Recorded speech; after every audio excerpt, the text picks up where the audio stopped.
आइए, एक गुरु बहन जाती है और बाबा के दरबार में कहती है कि बाबा हमारा पास ईटा के मकान न हको, हमार जो भी हो मट्टी के देवाल हको और मिट्टी के आंगन हवा, पक्का प्लास्टर 28 लगल ना हको।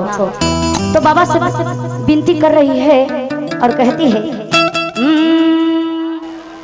कि मट्टी के घरवा गुरुजी, आई माटी के आंगनवा।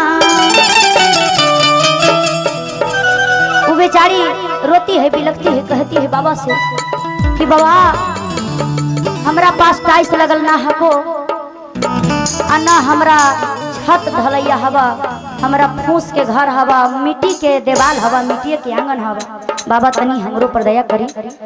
तो बाबा से प्रार्थना करती है, अर्जी लगाती है, कहती है क्या कि मिट्टी के घरवा गुरुजी, मिट्टी के आंगनवा, शिशिया बोलावत गुरुजी, आया अपनो आंगनवा। कि मिट्टी के घरवा गुरुजी, मिट्टी के आंगनवा,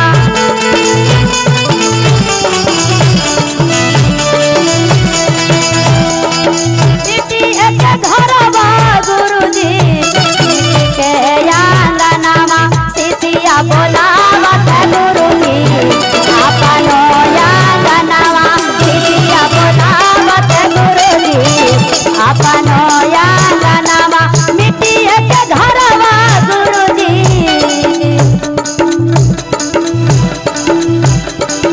मिट्टी के घरवा गुरुजी, मिट्टी के आंगनवा, मिट्टी के घरवा गुरुजी, मिट्टी के आंगनवा, शिशिया बोलावत गुरुजी, मिट्टी के आंगनवा, शिशिया बोलावत गुरुजी, मिट्टी के आंगनवा।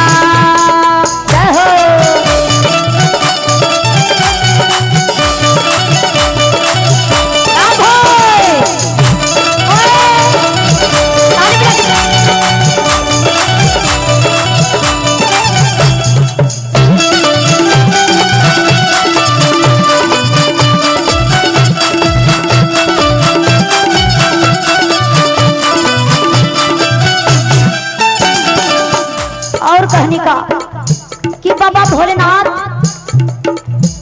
तोहरा से हम ना दुख विपद सुनाई तो हम अपना भैया दीदी से सुनाएंगे तो भैया दीदी हरेंगे। और महादेव से ही कहती हूँ सासू मोर मारे गुरुजी, ननद गारी आवे,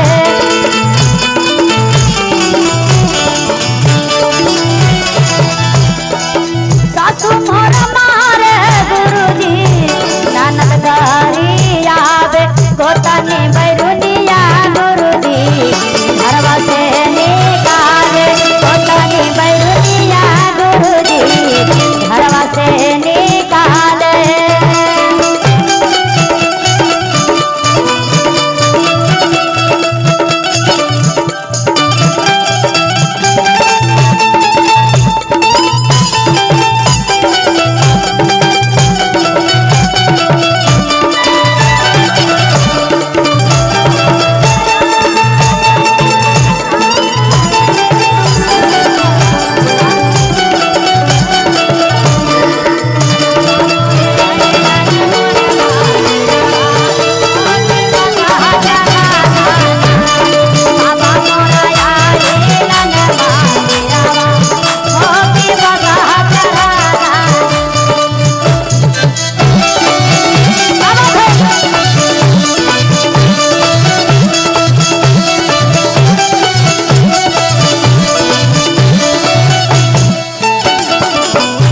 मीठा मीठा में तनी ऐसे होवे दत्ता जाए, आँखवा खोली बतावा, थोड़ा सा खड़ा होगा तो खड़ा होगा ना, तनी थोड़ा सा बाबा के नाम पर कंचन के नाम पर, हाँ हाँ तनी सुन खड़ा हो जा, खाली खड़ा हो जा, नींद हम तोरा तोड़े के चक्कर में है। ऐसे कैमरामैन भैया कि सासू मोर माँ मारे गुरुजी। जरा ताली बजावा हमारे सासू माँ के नाम पर। ये जो अभी आँख खोलो, ठीक से आँख खोलो। सासू मोरा मारे गुरुजी ननद करी आवे। सासू मोरा मारे गुरुजी ननद करी आवे। गोतानी बैरुनिया गुरुजी, गोतानी बैरुनिया गुरुजी घरवा से निकाले। गोतानी बैरुनिया गुरुजी घरवा से निकाले। क्या बात है, ताली बजाइए ना।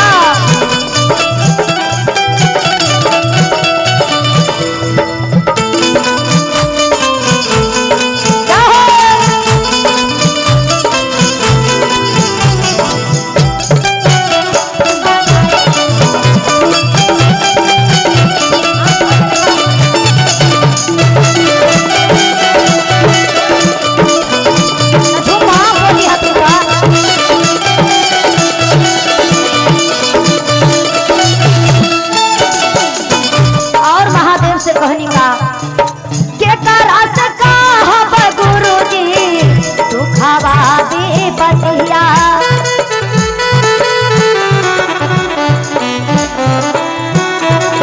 के करास कहब गुरुजी दुखवा विपतिया। के करास कहब गुरुजी दिलवा के बतिया। के करास कहब गुरुजी दिलवा पिया परदेसवा गुरुजी रहेला बहरवा। पिया परदेसवा गुरुजी रहेला बहरवा। क्या बात है, ताली बजा के दीदी। अरे जिया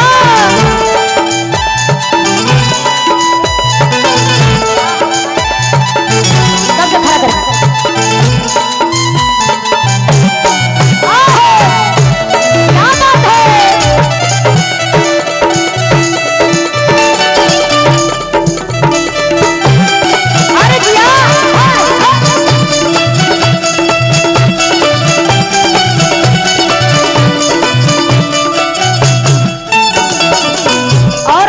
से कहनी नहीं बाटे हमारा गुरुजी खाना दौलतिया।